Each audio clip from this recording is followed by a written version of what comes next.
The following program was produced by an independent community producer. The opinions expressed do not necessarily reflect those of the ECAT staff or board of directors. Community Forum is sponsored by the Easton Grange 196 and a friend of Yardley Wood Rink and the Easton Lions Club.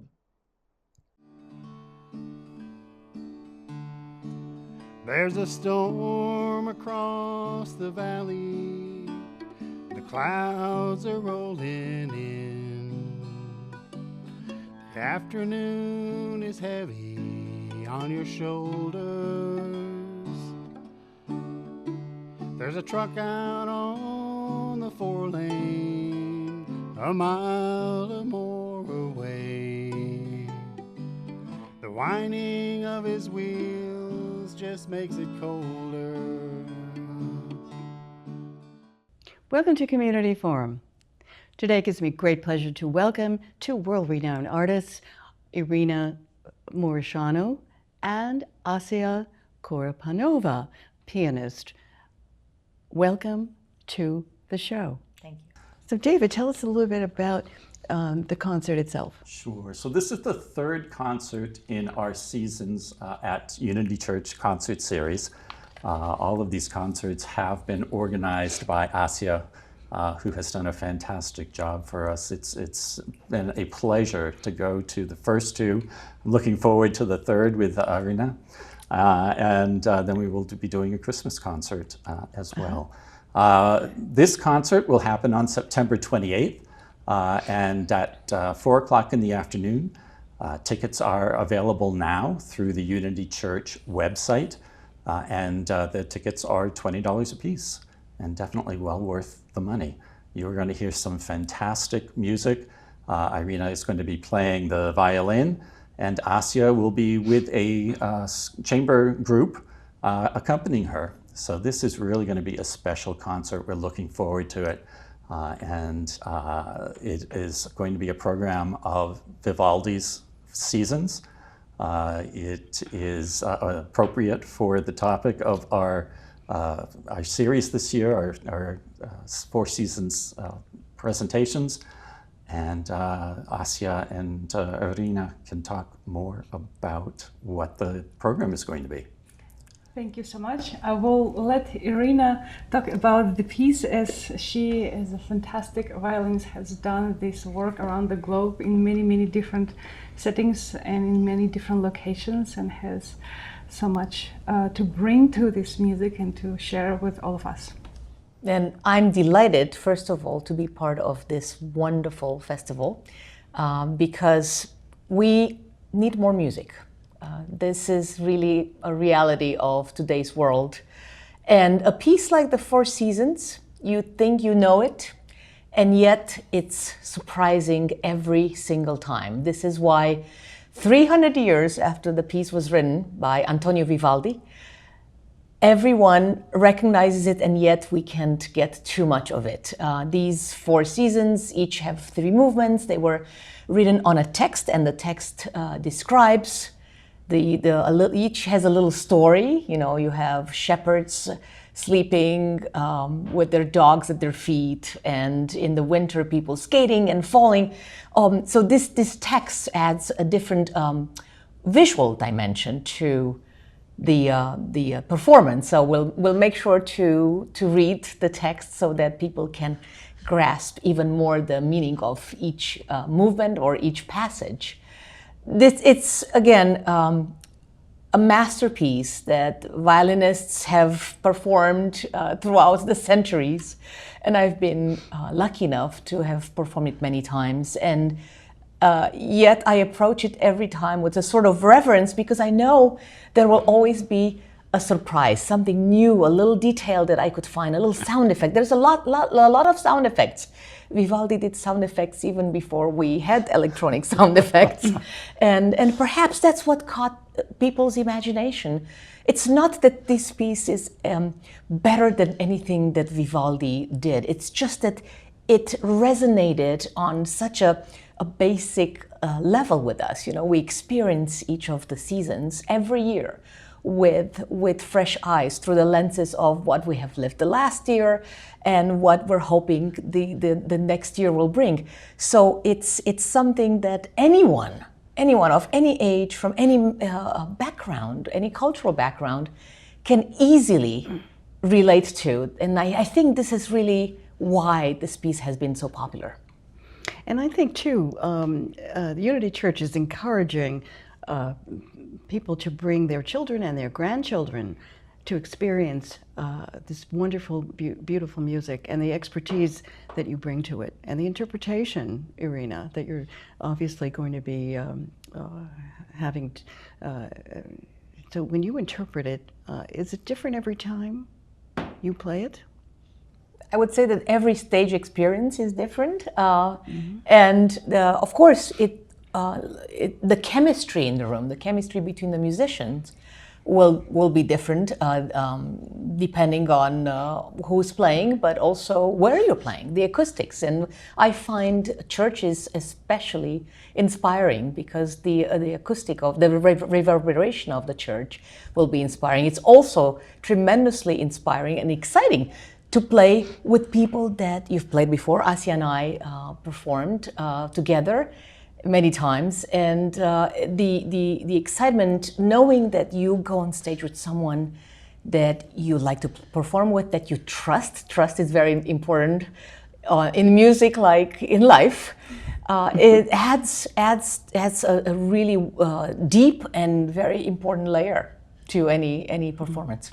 So Irina, tell us a little bit about your background, where you came from, where you grew up, and what led you to your musical journey.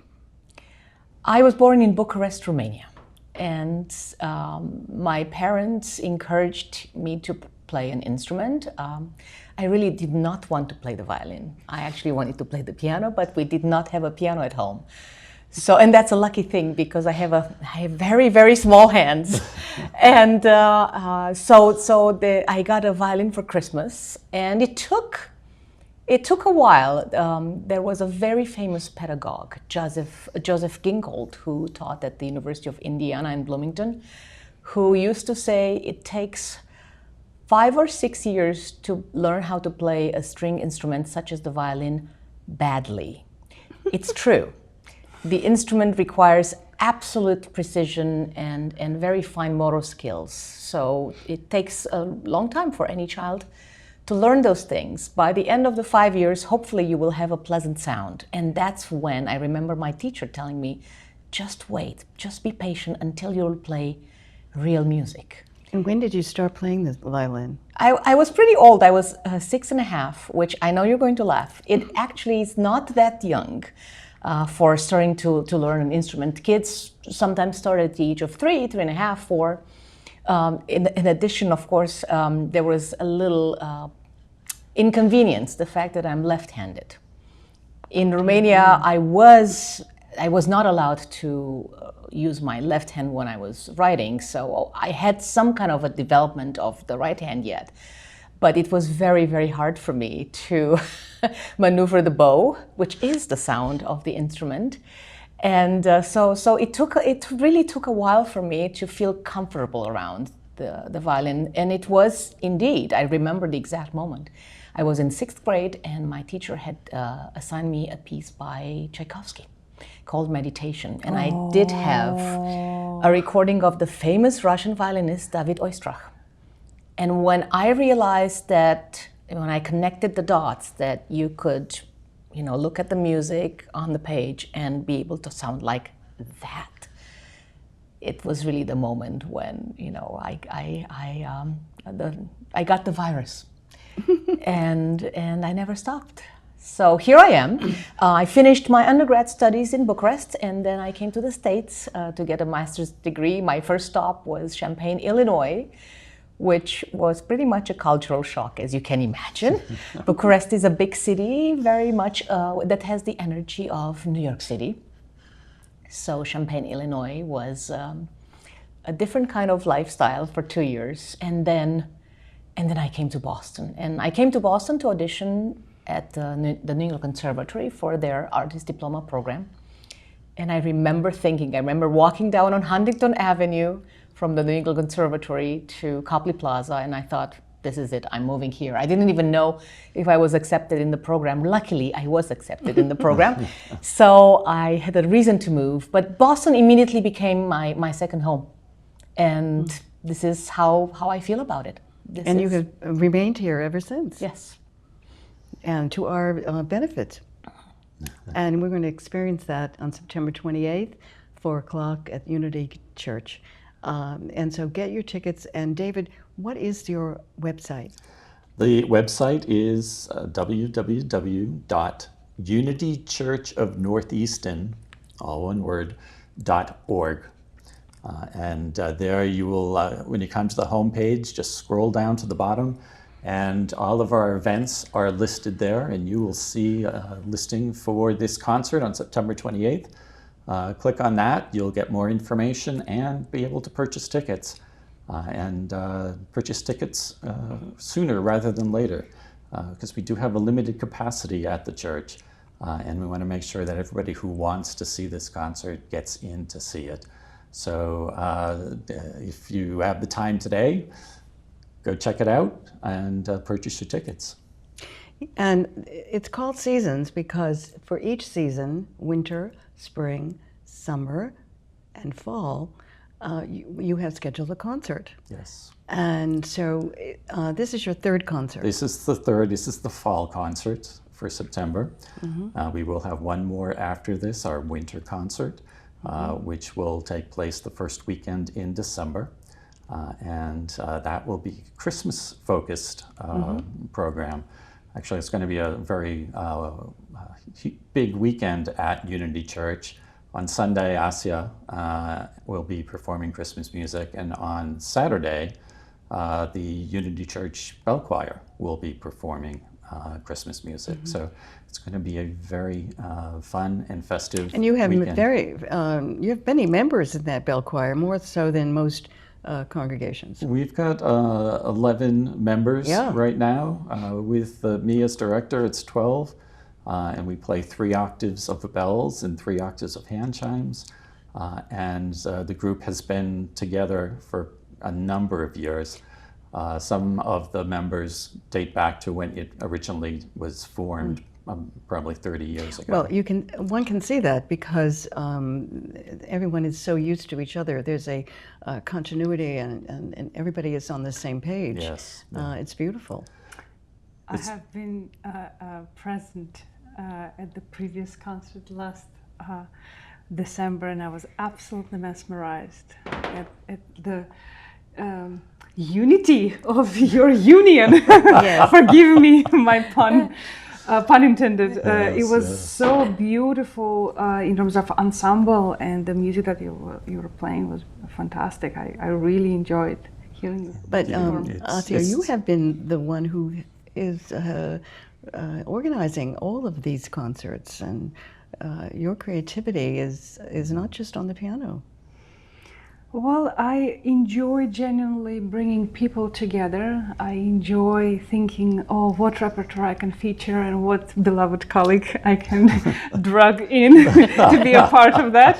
So it brings me genuine joy. It's, some people love cooking complex recipes, and this is a little bit like that. I'm thinking of a recipe of the music and the person to perform, and a time and a place, and most of the time these recipes come together pretty well. We're very willing to be dragged in. Let's put it this way. I have to brag, and also I have been absolutely stunned at the community response, because we had so many members come to the first spring concerts, but I couldn't even imagine that there would be almost double that size at the summer concert that we played with Rodney Marsalis in the beginning of June. And so the enthusiasm and hunger that community displays, and the amount of young children who were brought by the parents to the concerts was really, really endearing and so beautiful to see, and I'm so grateful, and also I'm so excited to present our next installments for everyone. So one doesn't know how many future pianists and trumpeters Exactly. and Violinist Yes. will happen because of your creative response to the church's concert series. So tell us a little bit, Asiya, how you and Irina met. We met several years ago in Oregon at a summer festival. Oh. And we hit it off right away.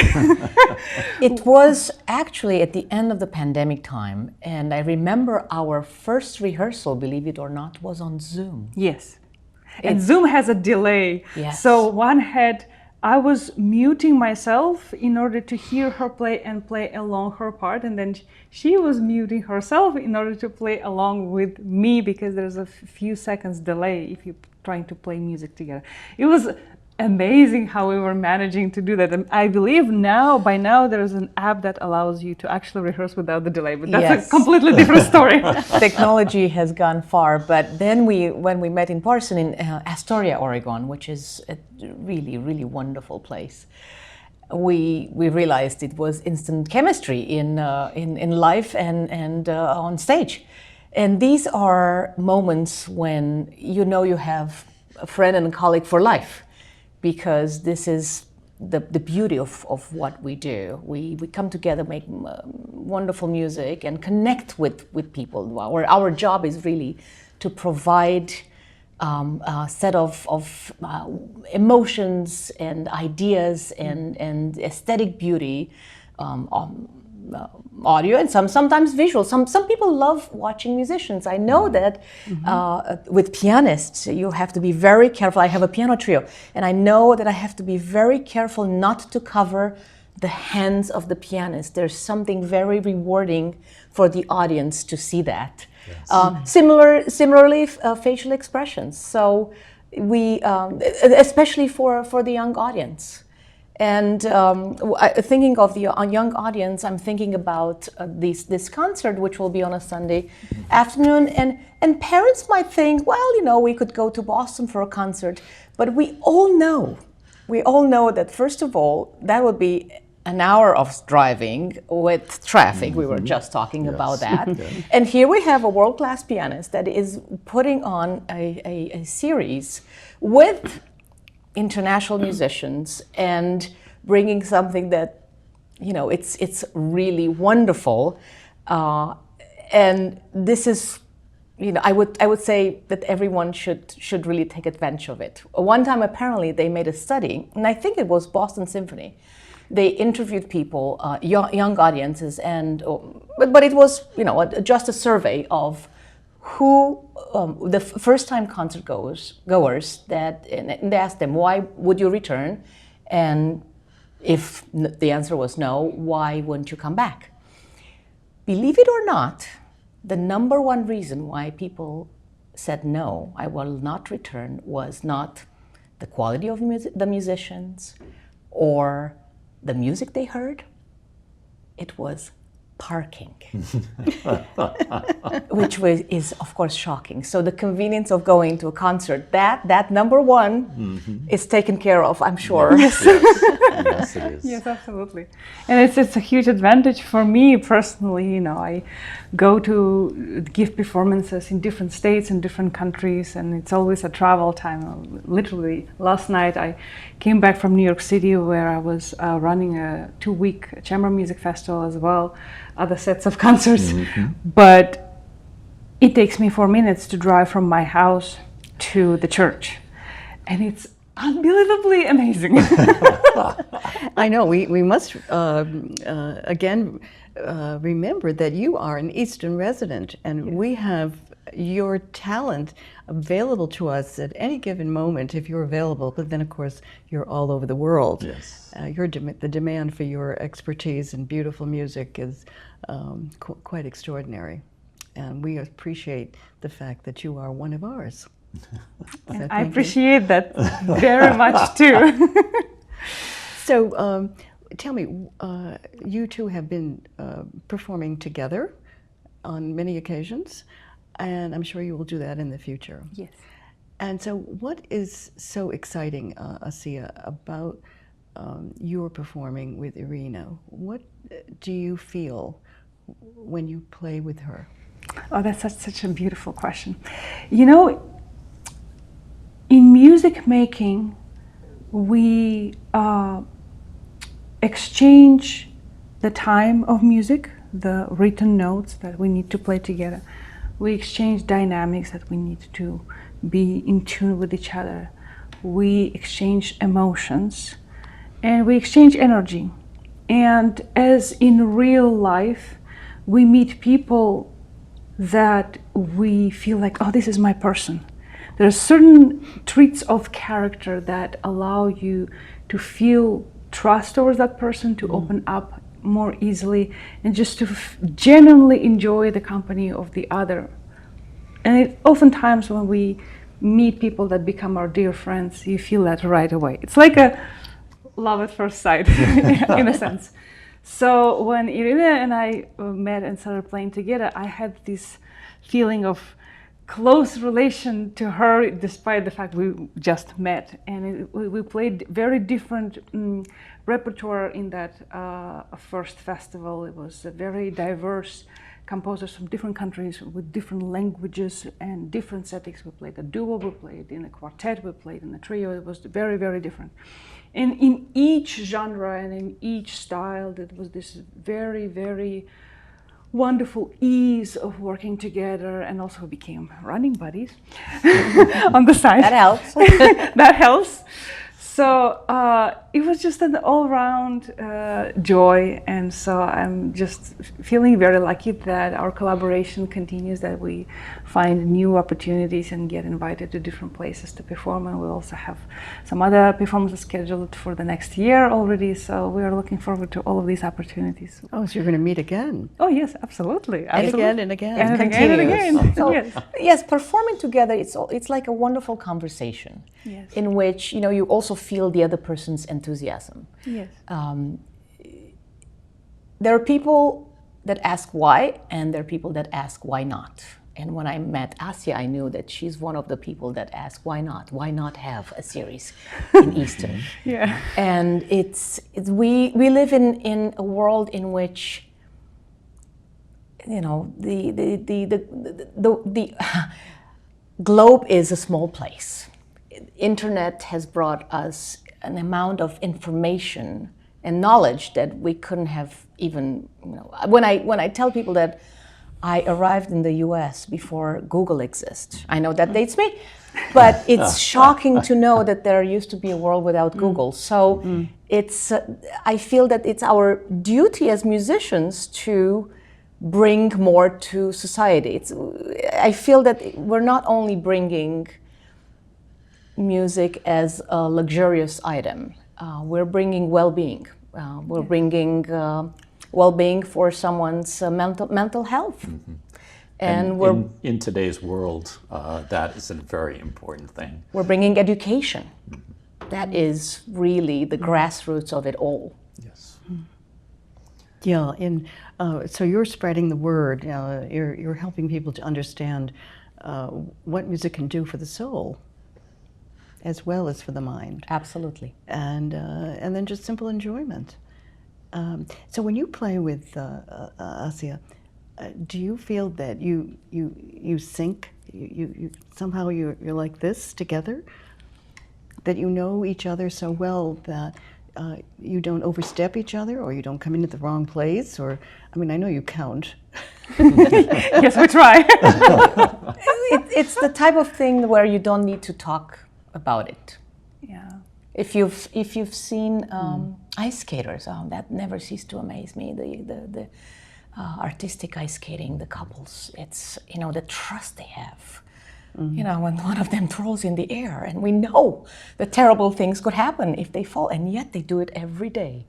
Of course, no one gets injured when we rehearse or perform together, but it's the same level of trust stepping on stage. And you feel that way too, Asiya? Yes, absolutely. And I think what's special about doing these concerts at Unity Church is Asiya has brought her friends who she trusts in the music and is bringing them to a beautiful space to perform in. And it is both aesthetically gorgeous, but also a very comfortable space for people to come and sit and listen to these And wonderful also the performances. acoustics are marvelous. And the acoustics are marvelous. Acoustics are marvelous, and the visuals are marvelous. That carved wooden altar and Lafarge windows. I know that Rodney Marsalis, after performing at our church, was bragging for his friends, like, you won't believe this space that we had a recital on, the beautiful acoustics that is so rounded and almost feels like it was specifically built to, you know, be a stage for not just prayer but for music making as well. So it's amazing. Did you find that there were many young people who were playing the trumpet who were there to hear Marsalis? I'm sure there are many young people who would get inspired by such a performer as himself, or such a performer as Irina is on the violin and or hearing the piano. And there were several parents with young children at the My Soul recital in April who came by the end and shared with me that, oh, I'm taking piano lessons too, and I'm playing such and such pieces. And so it was wonderful to know that there are young people in town who are pursuing music and learning Well, how you to play. and Irina are going to inspire young people, not just for the piano, but for the violin. And my daughter, Annika, she started with the piano, and no, she started with the violin because her mother played the violin. And I was the concert mistress at the Oliver Ames High School Orchestra. Oh, okay. And I was very old when I started. I was 8. Very old. Because Robert King gave us free lessons in the basement of the Northeastern Grammar School. He gave us each a violin to play, and gave us free lessons. And he was developing future violinists for his junior high orchestra and his high school orchestra. Fantastic. Yes, and so we were, I think, 6 8-year-olds down there with our violins and practicing, and I'm sure we delighted our parents when we practiced at home. But we continued all those years through high school.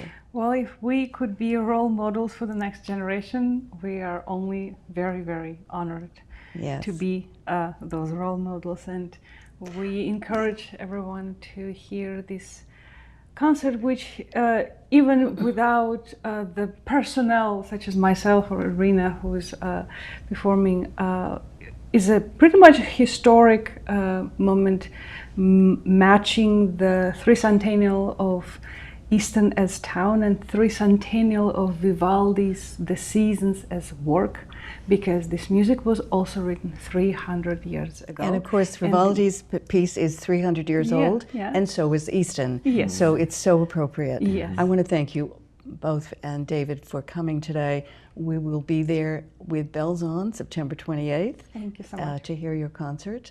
And I can tell you that my daughter, she didn't like the violin, so she, just like you didn't like the piano, so she went to piano instead.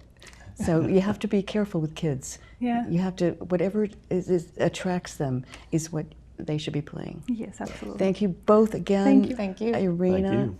and Asiya and David, of course. And we will see you on September 28th, 4 p.m. at Unity Church. Get your tickets at, David? www.unitychurchofnortheaston.org. Until next time, be well.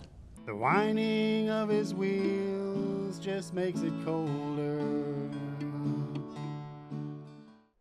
Community Forum is sponsored by the Easton Grange 196 and a friend of Yardley Wood Rink and the Easton Lions Club.